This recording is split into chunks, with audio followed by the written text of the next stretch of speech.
In this video, I'll show you how to make wine bottle fairy lights with cement bases.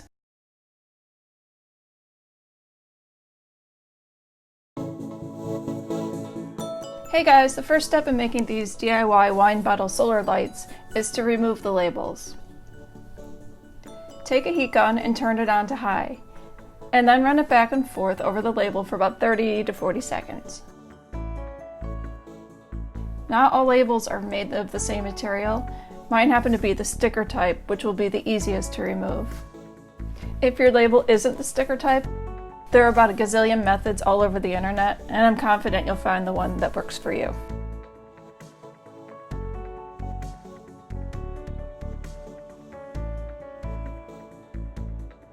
Now that the adhesive has melted, peel the label off.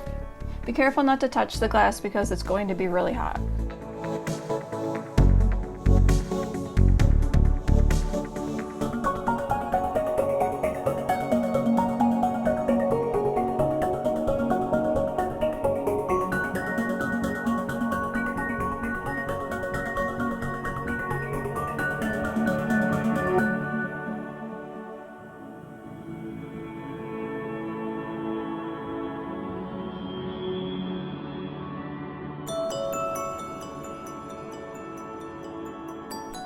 Now you'll want to clean the residue left over from the adhesive.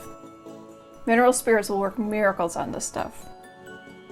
And when working with mineral spirits, make sure you wear gloves. So take a rag and dip it in a bowl of mineral spirits, and then just wipe away the residue. This was super easy and required no elbow grease at all.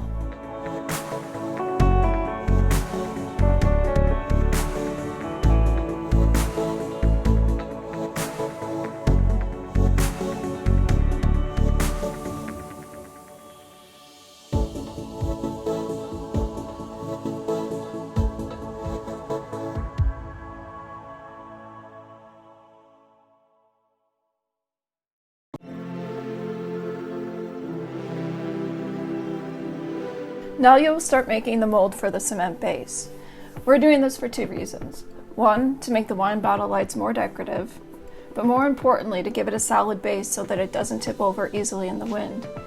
The added weight makes these lights much more practical. After making this video, I decided to make the collars slightly bigger to eliminate several cuts for you. A standard size roll of aluminum flashing is 14 inches, which works perfectly. All you need to do is measure and mark across 12 inches.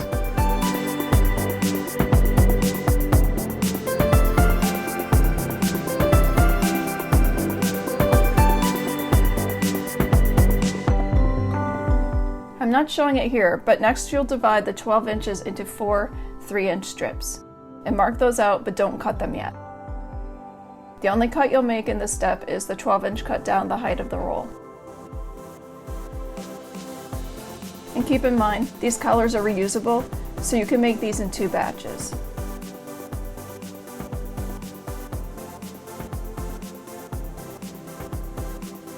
Next, take the acetate and cut it a little bigger than the piece of flashing.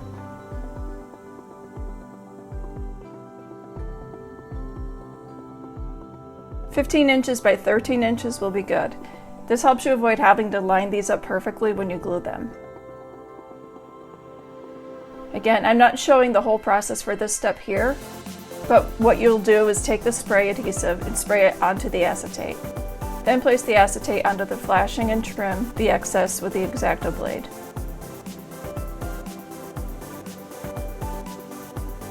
Once the acetate is glued to the flashing, go ahead and cut the 4 3-inch strips.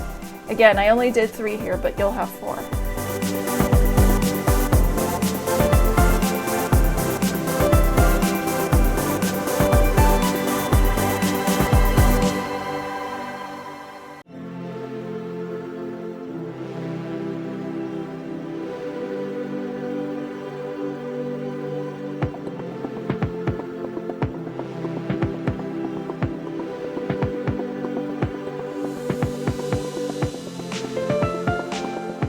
Now mark about 5/8 of an inch from each end. This will give you the location for where the ends will overlap.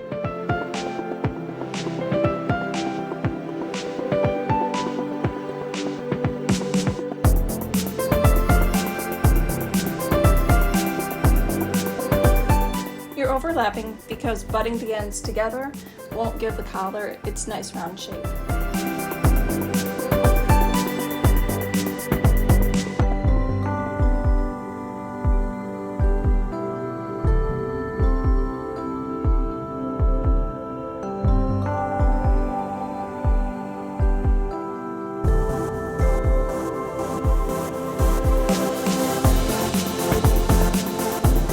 Now take a piece of tape and tape the ends together at the overlap mark. If it's a little long, trim it to size. It will keep the cement looking cleaner.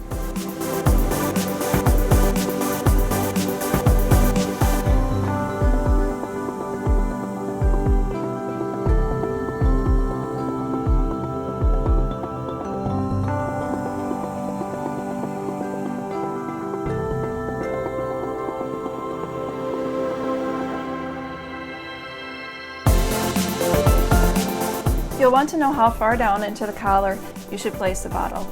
It's going to be more durable if you have cement beneath it.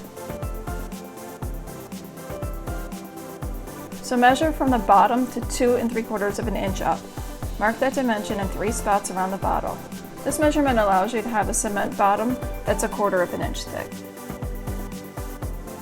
Now take a piece of blue tape and wrap it around the bottle. Place it about 1/8 of an inch higher than the lines you marked. You don't want the tape to accidentally get covered by the cement. Now protect the bottle from getting cement all over it. You'll be glad you did. Do this by using plastic wrap to wrap around the bottle.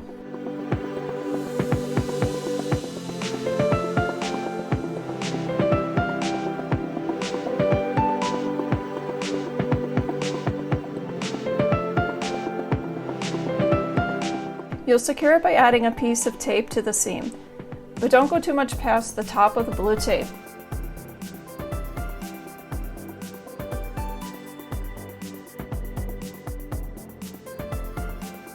You'll need a base for the mold. Acetate is a great option for this.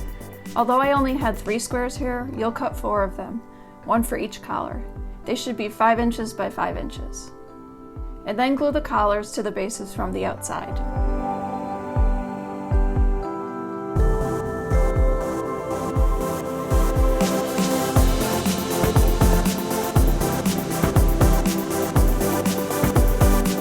Reshape the collar to make it round again if it's lost some of its shape.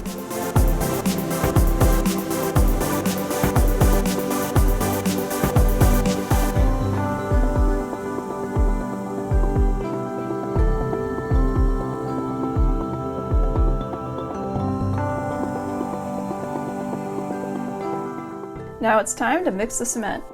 You're going to want to cast these 1 batch at a time since the cement is rapid setting.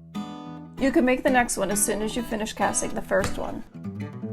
I added about 2 cups of cement. Next, add the white pigment to the dry cement mix. I use the white to brighten the cement since this type of cement is naturally an off-white color. Lightly mix this into the dry cement.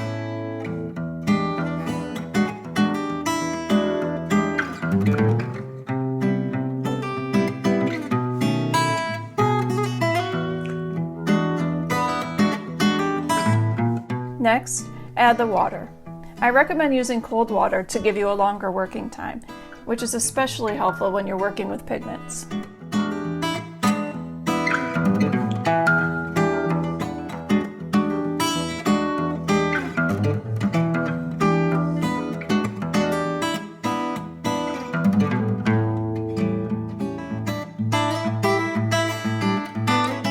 The goal is to get the consistency like a loose mud pie.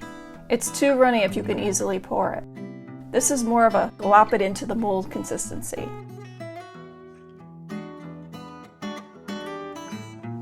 I'll be adding the white so it fills the bottom third. Then I'll mix in a second color. This gives it a marbling effect, but you can make it any way you'd like. And make sure there are no lumps.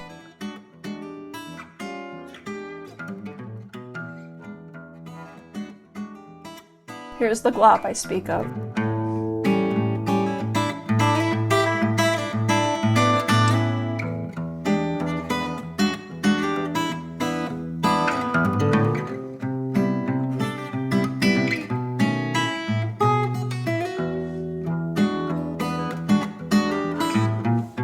making a second color, go ahead and add it to the mix now.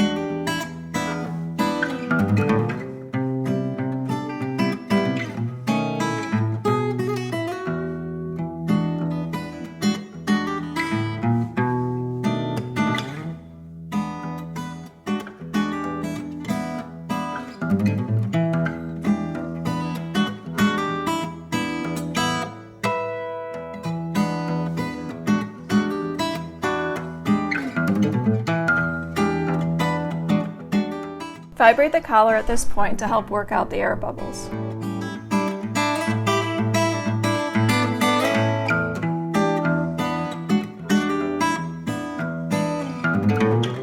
Now take the bottle and center it over the mold and then push it in. Make sure you keep an eye on your blue tape stopping point and remember to stop the bottle just below that mark so the cement doesn't cover it. Gently wipe the collar down if cement drips onto it.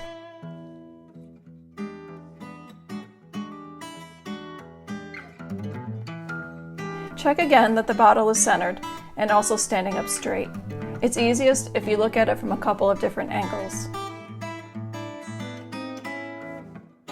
If your top edge isn't level or smooth, grab a cheap paintbrush, dip it in water, and use that to smooth the cement. If you're making these one after another, you'll want to place something underneath the mold, like a piece of plywood before you start. This way you can transfer it to somewhere else for curing while you start the next one. You're going to let this cure for at least 2 hours before demolding.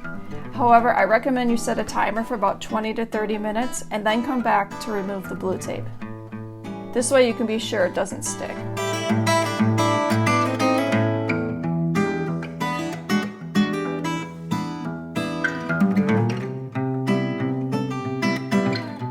Once the cement has cured, you can demold it.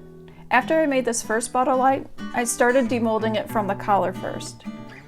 Then when I did that, the acetate base came right off with it, making it easier.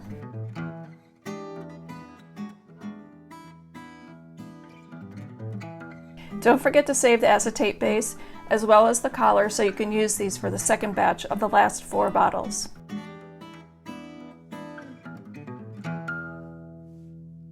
To remove the collar, just make a slit down the side where the ends meet.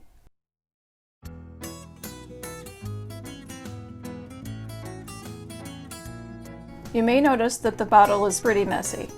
That's because I recorded demolding this bottle before I figured that out. Yours will be clean as a whistle, as long as you've got that saran wrap around it. And for the final step, seal the cement. Many times I don't feel the need to seal, but since these are going to be outside, exposed to all the elements, I'm going to seal them to help keep them looking nicer over time. Just dip a foam brush in the sealer and paint it on. The sealer will be dry to the touch in less than 10 minutes. So I recommend painting the bottoms of every bottle first, then when you come back to seal the sides, the bottoms will already be dry.